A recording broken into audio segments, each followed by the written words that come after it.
삶은 정말 무기력하고 무의미한 걸까?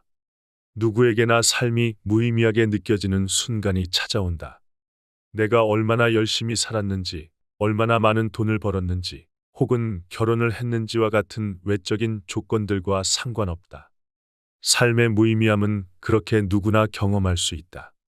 어떤 사람은 원했던 일이 좌절되고 매일 하고 싶지 않은 일들로 일상이 채워지면서 삶의 의미를 찾기 힘든 상황을 만나게 된다.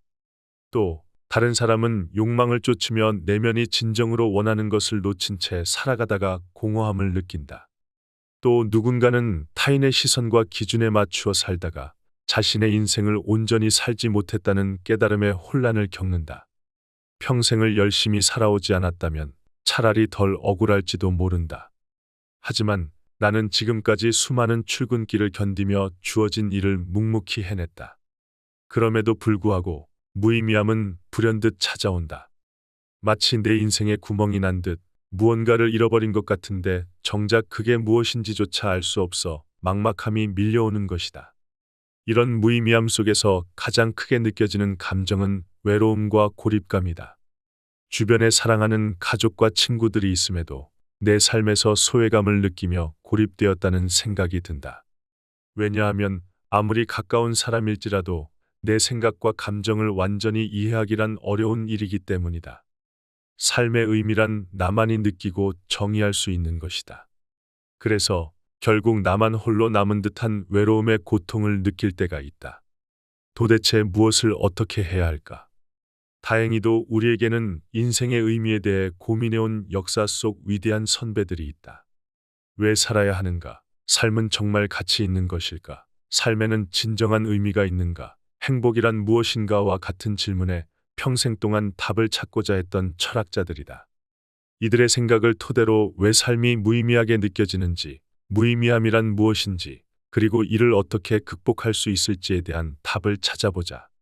왜 삶은 무의미한 걸까? 철학자 윌리엄 제임스는 사람들이 신처럼 숭배하는 우상이 삶을 무의미하게 만든다고 말했다. 여기서 신은 종교적인 존재뿐만 아니라 현대 사회에서 사람들이 절대적인 가치를 부여하는 다양한 것들을 의미한다. 사람들은 각자 자기만의 신을 향해 기대와 바람을 품고 있다. 예를 들어 자본주의 사회에서 많은 사람들에게 신과 같은 존재는 돈이다. 사람들은 돈에 대해 돈을 많이 벌고 싶다, 노동하지 않고 투자로 수익을 얻고 싶다, 와 같은 기대를 품고 살아간다. 그러나 현실은 늘 기대만큼 녹록지 않다. 그 이유는 재산을 많이 쌓고 풍요롭게 사는 사람들은 소수에 불과하기 때문이다. 대부분의 사람들은 대출을 갚고 생활비를 충당하며 살아가면서 항상 자신의 재정 상태가 부족하다고 느끼는 경우가 많다. 삶이 무의미하게 느껴지는 이유 중 하나는 바로 우상에 대한 기대와 좌절 때문이다. 믿음이 무너질 때 우리는 삶의 방향성을 잃고 인생의 가치를 잃어버리게 된다. 예를 들어 돈을 많이 벌고 싶다는 바람이 무너졌을 때 우리는 깊은 좌절을 느낀다. 그것은 우리가 돈을 인생에서 중요한 가치로 믿었기 때문이다. 지금도 충분히 벌지 못하는데 앞으로도 내가 큰 돈을 벌 수 없다는 생각, 노후 자금을 마련할 수 없다는 생각은 삶의 이유를 찾기 어렵게 만든다. 돈뿐만 아니라 인기, 명예, 권력, 외모 등 현대사회에서 사람들이 추구하고 숭배하는 가치들이 무너질 때 우리는 큰 상실감을 느낀다. 그리고 심리학자 칼 융은 삶의 무의미함과 외부에 대한 기대를 페르소나라는 개념으로 설명한다. 외부에 보이는 나의 모습을 융은 페르소나라고 설명했다. 페르소나 덕분에 나는 사회에서 유용하고 책임감 있는 사람으로 자리 잡을 수 있다. 이는 조직이나 사회의 기대에 최적화되어 있기 때문이다. 페르소나 덕분에 우리는 생계를 유지할 수 있고 사람들과 상호작용하면서 살아간다. 그러나 외부에 보이는 모습에만 지나치게 관심을 쏟고 집착하게 되면 문제가 생긴다. 우리에게는 페르소나 외에도 다양한 의식과 무의식이 존재하는데 외부에 비치는 모습에만 몰두할수록 진짜 내 모습에서 멀어지기 때문이다. 특히 인생 중반에 접어들었을 때 삶의 무기력함이나 무의미함, 우울감을 느낀다면 이는 억눌린 무의식 속의 자아가 보내는 신호일지도 모른다. 평범한 일상 속에서 이유 없이 부정적인 감정이 느껴진다면 그 순간이 바로 내면의 진정한 자아를 찾고 소통을 시작해야 할 때이다.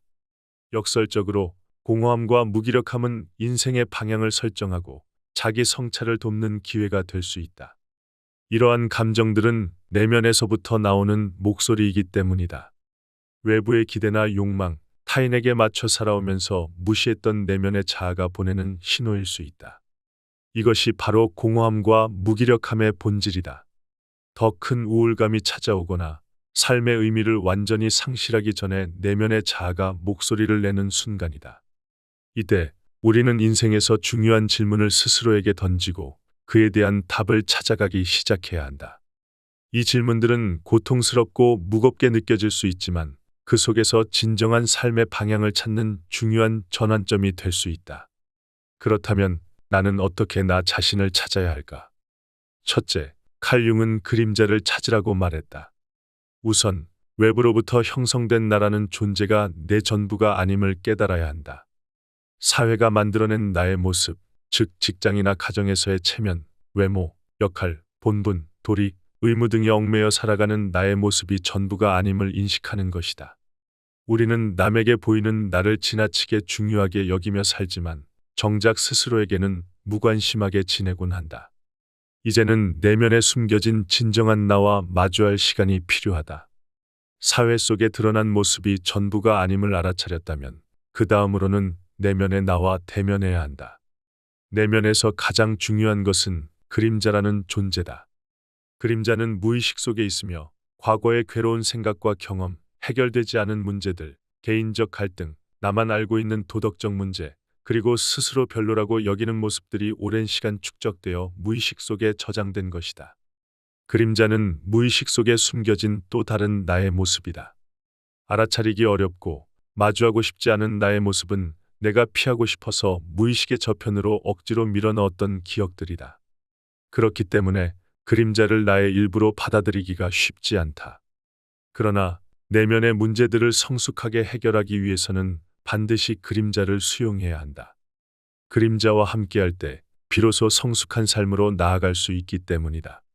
둘째, 죽음을 직면해야 한다. 철학자 하이데거는 죽음이야말로 나 자신을 찾아가는 열쇠라고 말했다. 예를 들어 지금 나를 괴롭히는 문제들을 떠올려 보자. 만약 내가 1년 뒤에 죽는다고 생각한다면 그 문제가 여전히 나를 괴롭힐까? 그렇게 집착했던 돈과 명예는 어떨까? 죽기 전 남은 1년 동안에도 과연 열심히 돈을 벌면서 살아가려 할까? 어쩌면 돈이란 그저 생존을 위한 수단일 뿐 내 삶에서 궁극적으로 추구해야 할 목표가 아니라는 것을 깨닫게 될지도 모른다. 나는 언젠가는 죽을 것이다라는 사실을 깊이 인식하는 순간 삶을 바라보는 관점이 달라질 가능성이 생긴다. 인생의 우선순위가 완전히 바뀌고 삶이 새롭게 느껴질 수도 있다. 하이데거는 이를 죽음을 미리 경험해 본다라고 표현했다. 이 경험을 통해 본래의 나의 모습을 더 깊이 이해할 가능성을 얻게 되기 때문이다. 내가 영원히 살 수 없다는 사실을 깨달았을 때 가장 크게 달라지는 것은 시간에 대한 의미일 것이다. 만약 1년 뒤에 죽는다고 생각한다면 나에게 남은 1년은 지금까지의 시간과는 전혀 다르게 느껴질 것이다. 그동안 나에게 1년이라는 시간은 그저 그런 12개월에 불과했을 것이다. 아침에 일어나서 식사를 하고 아무 생각 없이 출근하고 퇴근하며 사람들과 무의미한 대화를 나누고 다시 집에 들어와서 저녁을 먹고 잠자리에 드는 날들의 반복이었을지도 모른다. 그러나 내가 1년 뒤에 죽는다면 정말 하고 싶은 것을 찾고 남은 시간을 의미 있게 채우기 위해 노력할 것이다. 세상의 흐름에 맞춰서 힘겹게 살아가느라 내가 보지 못한 본래의 나를 찾게 될 것이다. 죽음을 깨달으면 삶에서 두려워할 것이 사라질 것이다. 나를 괴롭히는 인간관계나 경제적 문제 등은 죽음이라는 생각 앞에서 그저 사소한 일들에 불과하다. 죽음의 길은 삶의 끝이 있음을 인지하고 홀로 꿋꿋하게 걸어가는 길이기 때문에 돈이나 명예는 더 이상 큰 의미를 주지 못한다. 죽음 앞에서는 내가 정말 원하는 것을 찾고 본래의 나라는 존재가 진정으로 바라는 것만을 바라보게 된다. 셋째, 창조하는 내가 되어야 한다. 철학자 니체는 어린아이가 놀이에 흠뻑 빠져 몰두하듯 삶을 즐기면서 창조적인 활동을 해야 한다고 강조했다. 아이는 사회적 규범이나 고정관념에 물들지 않은 상태다. 그런 순수함은 새로운 아이디어와 가능성을 탐구하는데 매우 유리하다. 아이들은 자신이 즐기는 놀이 속에서 자신만의 규칙을 만들고 변화를 주며 나만의 세계를 만들어 나간다. 결국 우리에게 필요한 것은 창조적인 행동을 하는 시간이다. 소소한 창조적인 활동은 단순하고 가볍게 시작할 수 있지만 인생에 미치는 영향력은 매우 크다. 융의 분석심리학, 에드워드 대시의 자기결정이론, 매슬로우의 자기실현 이론은 모두 창의적 활동이 삶에 미치는 긍정적인 효과를 강조한다. 또한 창의적인 활동이 삶의 만족도를 높인다는 연구 결과도 무수히 많다. 연구에 따르면 창의적 활동은 스트레스를 완화하고 성취감을 높이며 사회와의 연결성을 강화하는 데 긍정적인 역할을 한다. 즉, 쉽게 시작할 수 있으면서도 그 효과는 놀랍도록 크다. 무언가를 창조하는 사람들은 변화에 휘둘리기보다는 세상의 흐름을 타며 변화를 활용한다. 스스로 가치를 만드는 사람에게 변화는 오히려 큰 기회가 되기 때문이다. 전설적인 창업자들 역시 세상의 변화 속에서 기회를 발견하고 무수한 가치를 만들어냈다. 결론적으로 우리는 인생이라는 여정을 살아가며 어느 순간 무의미와 마주하게 된다. 매일같이 목적을 추구하며 의미 있는 삶을 살기 위해 노력하지만 우리가 발견한 것이 진정으로 의미 있는 것인지 의문이 생길 때가 있다. 원하는 것을 성취하고 오랜 꿈을 이루어도 허무함이 몰려오고 혼란스러워한다. 인간은 끊임없이 무언가를 이루고자 하지만 그 끝에 도달했을 때 마주하는 것은 공허함이다. 공허함은 예상했던 성취감과는 다른 깊은 질문을 던진다. 결국 인생은 의미와 무의미 사이에서 끊임없이 방황하는 여정일 것이다. 그러나 인생이 무의미하게 느껴진다고 해서 그것이 꼭 나쁜 것만은 아니다. 무의미함은 단순한 실패나 나약함의 증거가 아니라 자기 성찰과 성장을 위한 기회다. 삶에서 무의미함을 느낀다면 그것은 내가 인생을 진지하게 마주하고 있다는 신호다. 무의미함을 느낄 때 우리는 단순히 삶의 표면적인 것들만을 보는 것이 아니라 깊은 본질을 바라보게 된다. 바로 그 순간 우리는 진정한 의미가 무엇인지 고민하게 되고 스스로와 진지하게 대면할 수 있는 기회를 얻는다.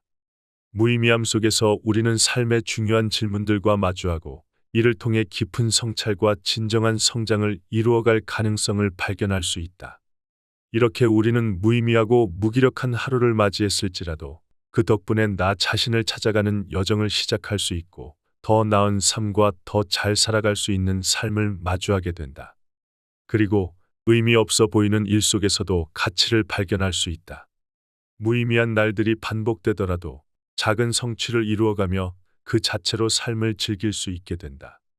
결국 무의미하게 보이는 날들 속에서도 우리는 여전히 살아가고 사랑하며 때로는 웃기도 한다. 특별한 의미가 없어 보이더라도 바로 그 속에서 살아가는 우리의 존재 자체가 곧 의미일 것이다.